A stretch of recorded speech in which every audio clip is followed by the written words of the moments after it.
Hi everybody, this is Matt Geary for Geek Pride, and this is my review of Dawn of War 3.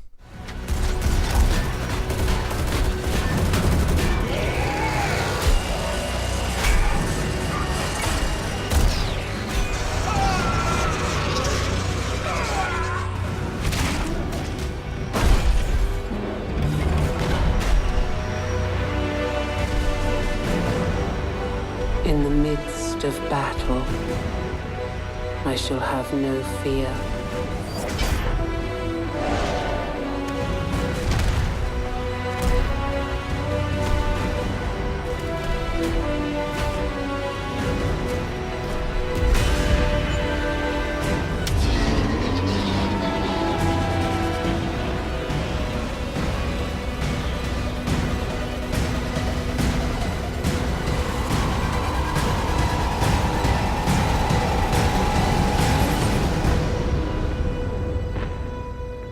In the face of death,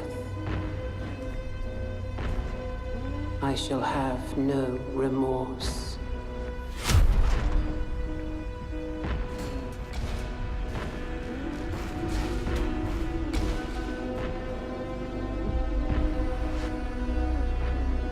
Dawn of War 3 is a game that has been a long time coming, with many Warhammer 40k and RTS fans alike eagerly anticipating its launch, myself being both of these more so than most. Once again, we take control of the Blood Ravens and their chapter master Gabriel Angelos as he and his brothers search for an ancient Elder artifact. Exciting times, ladies and gentlemen, and for the Emperor! The campaign is standard fare for RTSs and basically a long tutorial on how to use different factions and their units. It doesn't really have a huge impact though, and to be honest isn't that challenging, pushing you down predefined corridors and not really offering you more than to spam units and attack en masse. This though is just RTS campaigns in general and not something I can overly hold against this singular title. The campaign does let you gain experience and skills to be used for upgrading your character's skills and gaining additional elites for your multiplayer matches though. So it is useful to play, but as I said, don't expect an overly challenging gameplay. Where Dawn of War 3 seems to have focused its attention is the multiplayer, with every game you play, campaign and multiplayer, gaining your character XP and offering skills you can manage and equip to help you in the battles to come. The issue is, multiplayer maps, despite there being Steam Workshop ones around now, are minimal. There'll only be one on release, and now maybe 3 or 4 per type, so that's 1 versus 1, 2 versus 2 and 3 versus 3. This can get old pretty fast and I'd like to have seen a few more, but to be honest, in its defense, this does let you know each map intricately, and I guess for competitive play, this is an advantage. On top of this, the game is layered and has stages.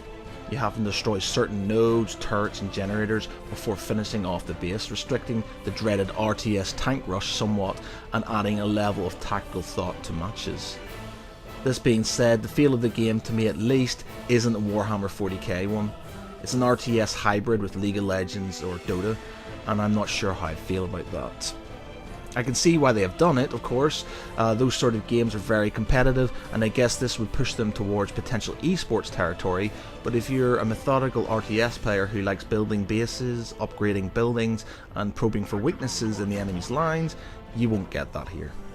For me, a Dawn of War game, or any similar RTS, is about building, defending said base with turrets and defences, building up armies and launching huge attacks. Dawn of War 3 isn't that. It's more fast-paced, more fluid in a way, which isn't a bad thing depending on how you want to play, and revolves around the use of your elites and a well-timed drop pod, which to be honest, the drop pods are something I really enjoy. Additional minor gripes I'd like to mention before I leave you are the following. The army painter, not overly inspiring to be honest. You can add a few colours, rename the chapter, add an emblem, and that's it.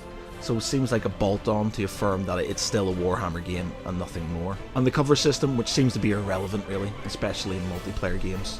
There are shielded strongpoints dotted around the maps, but for a game based on another game, where cover is very important, it doesn't really give you much, which is a shame to be honest. Now I am mindful that I have been quite down on Dawn of War 3, and it's not because it's a bad game per se, it's just it's not the game that I expected, or to be honest wanted, so personal opinion overriding everything. For new players used to games like Dota and League of Legends, Dawn of War 3 will work quite well for you and will be a challenge, with a mixture of resource, elite and micromanagement needed to prevail.